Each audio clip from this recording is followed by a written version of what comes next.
Bueno, se ha hablado mucho en la Argentina sobre las causas de la inflación y bastante menos sobre sus consecuencias o su efecto principal. Y esta mañana Rodolfo Santangelo, que es un economista muy importante, que es el socio del doctor Melconian, justamente, pone el acento en la cuestión probablemente más relevante hoy, que es el impuesto inflacionario.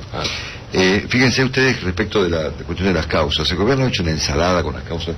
Se ha dicho, por ejemplo, que la inflación obedece a razones no económicas sino políticas, ¿no? Que se suben los precios como consecuencia de una conspiración, ¿no? Para perjudicar al gobierno, lo que sea.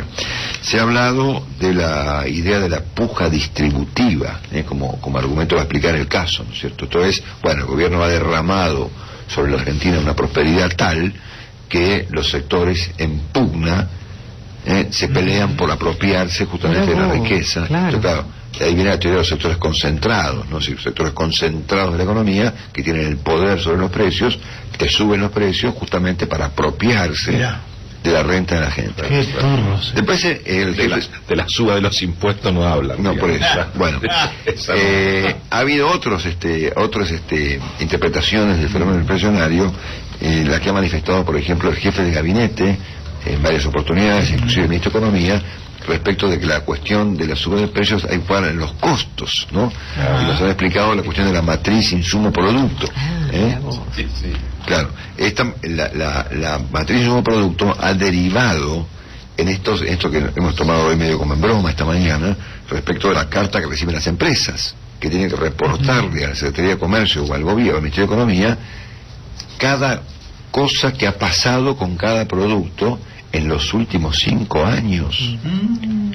Y esta carta que tengo yo en mi poder me la mandó ayer una empresa que es, digamos, una especie de pyme grande, ¿no? Que produce insumos para la industria, ¿no?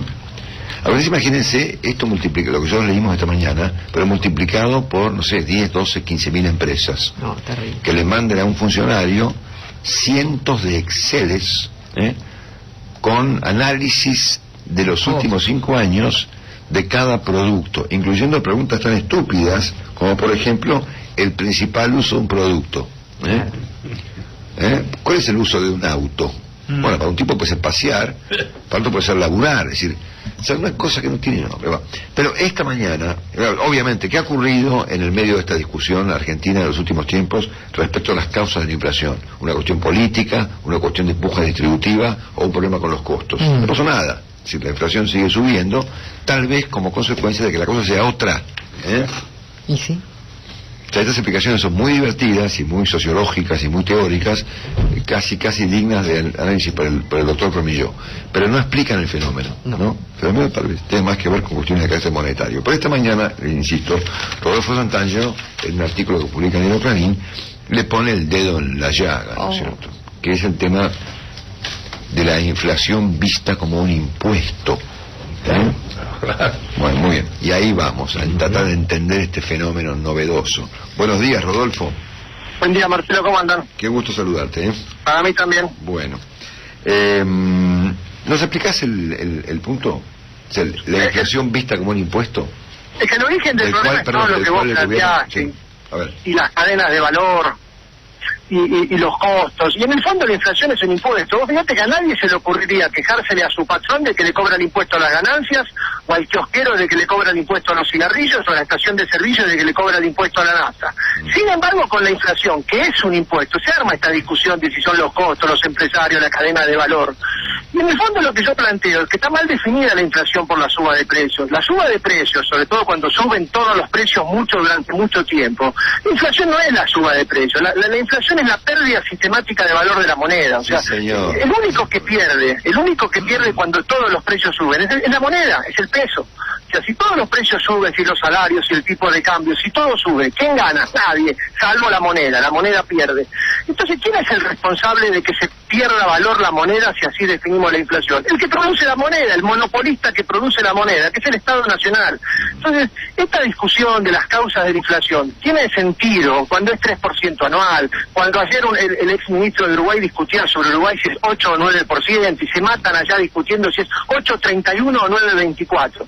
Pero cuando durante 5 años es más de 20 o 30% anual, acabemos con la discusión de la cadena de valor. Claro, sin duda.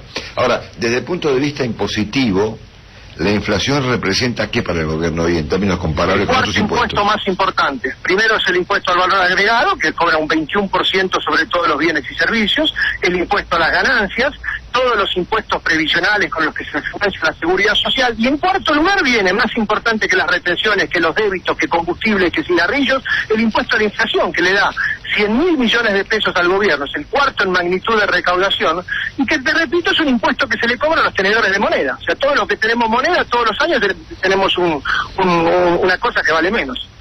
Claro. Tan claro como eso, ¿no? Y vos fíjate que vos sabés que cuando íbamos a la facultad, porque esto que estoy diciendo no es nuevo, ya lo hemos estudiado muchas veces, lo que pasa es que hay que volver a explicarlo.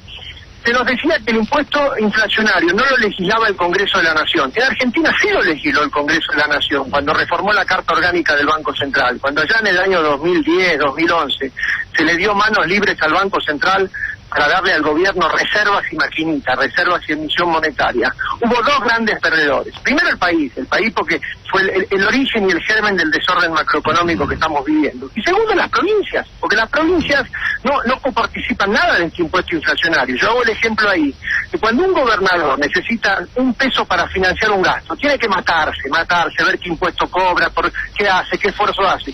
Cuando la nación necesita un peso más, emite. Sí, claro, obviamente. Chao. Entonces se acabó el problema, era la misión, pero no se acabó el problema, no, empezó el problema. Se lo trasladás a la gente el problema. A los que tienen dinero, no, fíjate, hasta hace 5 o 6 meses, ¿cuál era el mensaje subliminal del gobierno? Si los precios suben 2% por mes o 25 por año, pero los salarios suben 25 por año, y empezamos a subir el tipo de cambio 25 por año, y todo sube 25 por año, ¿qué problema hay con la inflación? Y justamente estamos viendo los problemas de ese modelito de la inflación inocua. Rodolfo, gracias por esta explicación que me parecía tan relevante esta mañana, de ver la inflación finalmente como lo que es, como un impuesto a la gente que tiene pesos, ¿no es cierto? La pérdida sistemática del valor de la moneda, y no sus consecuencias, que son el aumento de los precios. Sí, señor. Un abrazo enorme, Rodolfo. Para ustedes. El señor Rodolfo Santangelo con nosotros. Y bueno, para redondear, mientras la Argentina le pide a las empresas semejantes estupideces a través de cartas poco menos que masivas, ayer México... Buen día, amigo. Está un gusto enorme saludarlo, Marcelo. Emitió un bono, en libras esterlinas, cuyo vencimiento va a operar en el año 2114. Qué bárbaro. ¿Me puede repetir el año, Marcelo? 2114. Dentro de 100 años. 100 años. Ayer México, para financiar algo que en este momento no tengo claro qué es, debe ser alguna operación petrolera, alguna inversión, consiguió que los mercados le presten 2.000 millones de dólares prácticamente, son algo más, porque son mil y pico de millones de libras esterlinas, cuyo vencimiento va a ocurrir en el año 2114. Estamos hablando de México, no de Suiza. Esto no es Suiza, esto no es Luxemburgo, no es Austria, no es un bono alemán, no es un bono británico, no es Dinamarca, ni Noruega, ni Suecia. México ha emitido un bono para que la economía mexicana se mantenga activa, para que inviertan, para que hagan cosas, al año 2114. Mientras México hace esto, un empresario argentino hoy en su oficina tiene que ocuparse de reportarle al señor Kicillof las condiciones de venta, los descuentos y las bonificaciones que ha hecho por cada canal de distribución y por cada producto que fabrica en los últimos 5 años. ¿Estamos claros, no? La diferencia. Clarísimo.